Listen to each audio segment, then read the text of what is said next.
Hey everyone, and welcome. Today, we're going to dive into the incredible story that kicks off the season of Lent. Now, this isn't just any story, it's the one that sets the entire stage for a season of spiritual renewal. And really, at its core, it's all about this cosmic tug of war between a downward pull, let's call it a spiritual gravity, and this powerful, amazing upward lift. So that leads to a really interesting question, right? If Lent is all about growth and getting better, why on earth does it start with one of the most famous stories of temptation and failure in all of history? It feels backwards, doesn't it? But to really understand the climb, we first have to understand the fall. The key to unlocking this whole thing is found in two major stories. The first one is way back in the book of Genesis, and the second is thousands of years later in the Gospels. And even though they seem like they're worlds apart, they're actually perfect mirror images of each other. And when you put them together, they tell one complete, incredible story of our struggle and ultimately our redemption. Okay, let's start with part one, the original fall. This is all about a choice made in a garden that, believe me, sets the stage for pretty much everything that comes after. So Genesis paints this picture of total, absolute harmony. You've got this perfect garden paradise, and the setup couldn't be simpler. There is just one rule, a single don't do this. Don't eat the fruit from this one specific tree. That's it. Everything else is fair game. And as you can see here, things unravel fast. We start with this perfect harmony, but then a moment of temptation creeps in, and it introduces doubt. That little seed of doubt leads to a single choice, one act of disobedience. And that one choice has this massive, world-altering consequence. It literally kicks off an entirely new reality for all of humanity.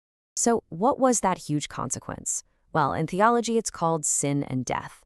But it's really helpful to think of this less as a punishment and more like a disruptive new force got introduced into the world, a kind of spiritual gravity that is just constantly pulling things down, causing chaos and decay. This right here becomes the central problem of the human story. But, for every action, there's an equal and opposite reaction. Millennia later, we finally see the second part of the story, the great countermove. And this choice, it doesn't happen in some lush garden. Nope, it takes place in a barren, empty desert. And wow, this imagery just perfectly captures the contrast, doesn't it?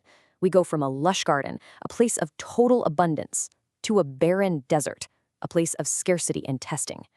And it's right here, in this incredibly harsh environment, that a completely new model for resisting temptation is put on full display.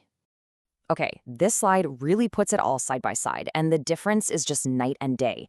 In the garden, you have disobedience, which leads to that gravity of sin and death. But in the desert, you have perfect obedience, and the result is something totally different, something the Apostle Paul calls abundant grace. So what in the world is this grace?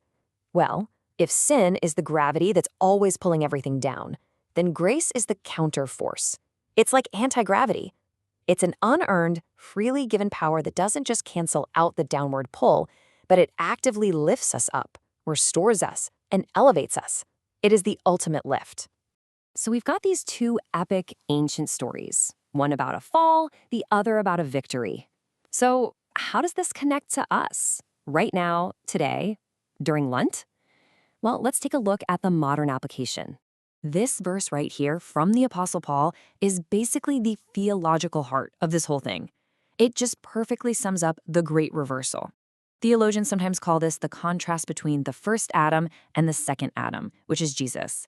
The disobedience of the one pulled humanity down, but the perfect obedience of the other offers every single one of us a way back up.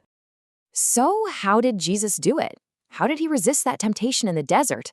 Well, he actually gives us a clear three-step playbook. It starts with a deep trust in God, not just relying on your own willpower. Second, he uses scripture as a defense, like a shield. And third, he stays committed to prayer, keeping that line of communication open. This is literally the toolkit for resisting that spiritual gravity. And this brings us right back to where we started. The huge takeaway here is that Lent isn't just about giving something up. It's a 40-day training ground. It's about practicing a whole new way of responding, using those same tools we saw in the desert to build up our own resistance to the daily pull of gravity in our own lives. And that's exactly why we start Lent with a story of temptation. It reminds us of the battle we're all in, but way more importantly, it shows us the path to victory. So this leaves us with one last question to think about. In the middle of your daily struggles, against your own spiritual gravity, what provides your grace? What gives you the lift that you need?